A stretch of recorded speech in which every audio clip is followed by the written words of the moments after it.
Two guys are sitting together in a bar in the remote Alaskan wilderness, arguing about the existence of God. While they're old friends, they have very different ideas on God. One is a priest, and the other is an atheist. The atheist says, "Look, it's not like I haven't given God a chance. I've even tried the prayer thing. It didn't work." The priest asks with some incredulity, "Did you really pray? When did this happen?" "Just last month," replies the atheist. "I got caught away from the camp in a terrible blizzard. I was totally lost and I couldn't see a thing. It was 20 degrees below zero, and so I prayed.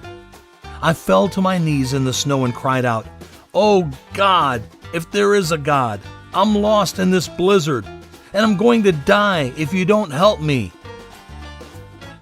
The priest looks at the atheist puzzled and says, "Well, then you must believe in God now. After all, here you are, alive." The atheist rolls his eyes and replies, No, that's not how it happened.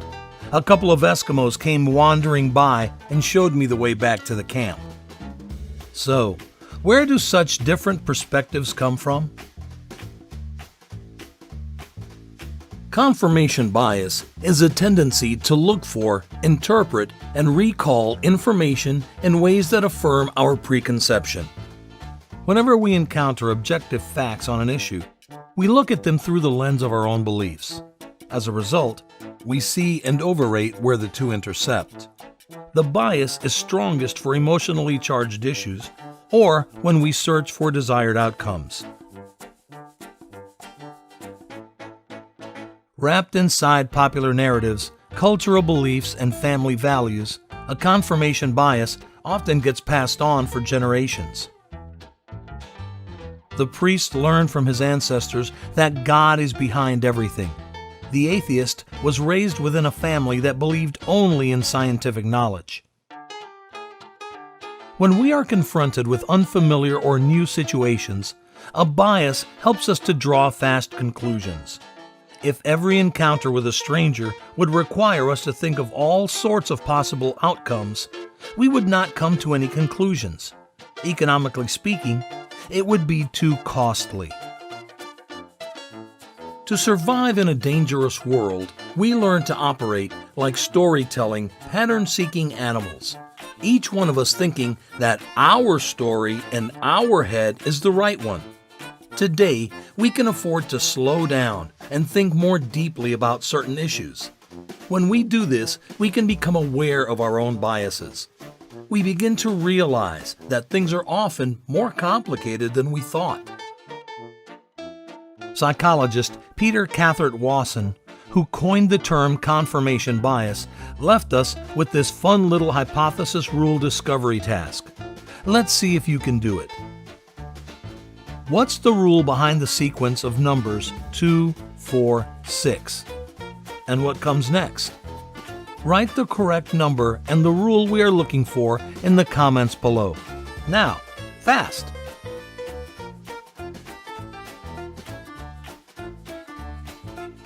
Psychologist and Nobel Prize winner Daniel Kahneman said, "A reliable way to make people believe in falsehoods is frequent repetition because familiarity is not easily distinguished from truth." Which means, if there is time to reflect, slowing down is likely to be a good idea.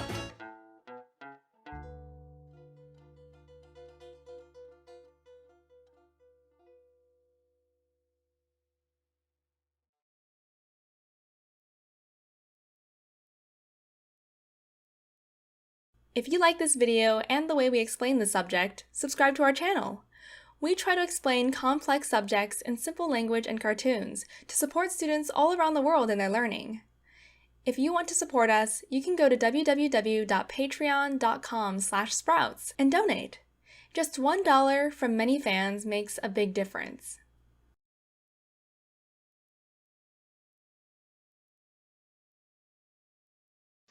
And so one of these shortcuts is known as the availability heuristic, which is very similar to this concreteness that we saw in the Wason card selection task, We like things that kind of come to mind, these specific examples, these anecdotes, these things we can visualize. We don't like the kind of actual abstract statistics. So if I ask you, which of these two is associated with the greatest risk of death? Nephritis, nephrotic syndromes, and nephrosis, or an airplane crash? Okay. Well, most of us are probably not very familiar with that first set of conditions. And we are all very familiar with airplane crashes. They're very salient, they're very available, and very concrete things that we can picture and visualize because we've seen them in movies, etc., and on news stories. If you look at the actual statistics, there's all these different causes. Nephritis here is number 9 at about 50,000, a very high level of death rate. Airplane crashes, in 2017, I think were only 59 people ever. So in the entire year, just dramatically less likely cause of death. And yet people are much more likely to endorse it because it's so salient, it's so available. And so again, we love these kind of concrete, vivid things that we can picture. This other kind of more whatever that is kind of thing, even though it's much more dangerous, we don't really think about that or reason about that very well. And a very related kind of heuristic is this representativeness heuristic, that we think about things in terms of these kind of prototypical cases. We rely on stereotypes. And so this classic demonstration here is Linda, the bank teller. She's 31 years old, single, outspoken, and very bright. She majored in philosophy. As a student, she was deeply concerned with issues of discrimination and social justice, and also participated in anti-nuclear demonstrations. So you can really picture Linda, right? And then you're asked this question: what's more probable, that Linda is a bank teller, or that Linda is a bank teller and is active in the feminist movement? Well, from everything we've seen, it just feels like, yeah, Linda's absolutely, she's going to be a feminist. I mean, that's just, yeah, that's who she is, right? And so we think this is much more kind of representative of who Linda is. It fits our prototype or stereotype of Linda much better.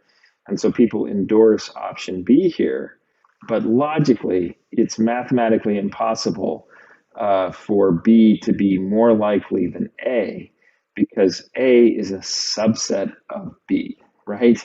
And so just from the basic rules of statistics, if you have one condition and then you have that same condition and a further condition, if there's any chance that she's not in the feminist movement, this is going to be less likely than this. And so mathematically speaking, B is never the right answer.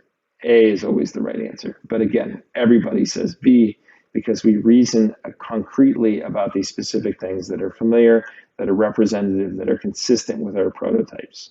One of the most important biases that exists is the confirmation bias, and it's pervasive, it's everywhere. So you see this in every kind of domain.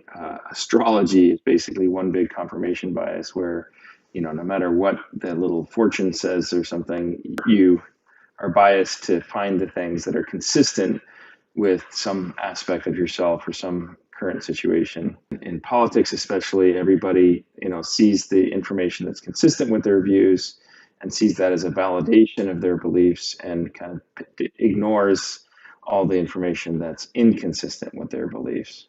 So the confirmation bias is also synonymous with the filter bubble, this idea that everybody just seeks out information that is consistent with their beliefs in news and all other kinds of online media. Everything is just tailored to reinforce your own existing beliefs. And so another name for this is belief persistence. People just basically ignore things that are inconsistent with their own beliefs and focus on everything that's consistent. And, there's two major factors going on here. One is that we really are threatened by things that undermine core beliefs of our own. So we want to be in control of our world. We want to feel like we understand the important things about our world that matter. And if somebody says, no, you're wrong about something that's really important, that's very threatening, right? It undermines our feeling of control and the extent to which we sort of understand our world at some essential level. That's also reinforced with this aspect of compression, that we have really built up these high-level ways of understanding the world. And so it's actually physically hard to see things that aren't consistent with that set of representations, that set of encoding that we've developed to understand how the world works. And so both control and compression are really important factors in driving this confirmation bias. So one of the most spectacular examples of this is in the Saddam Hussein weapons of mass destruction debacle, where everybody thought that Saddam Hussein must have these weapons of mass destruction, and in fact, they just simply did not exist. And intelligence agencies and officers at the CIA, et cetera, whose job it is to be skeptical, and they have all these protocols to try to prevent these kinds of biases, nevertheless, were convinced that this was the case. So it really does happen. It's a very, very pervasive kind of bias that affects all levels of decision making and understanding in the world.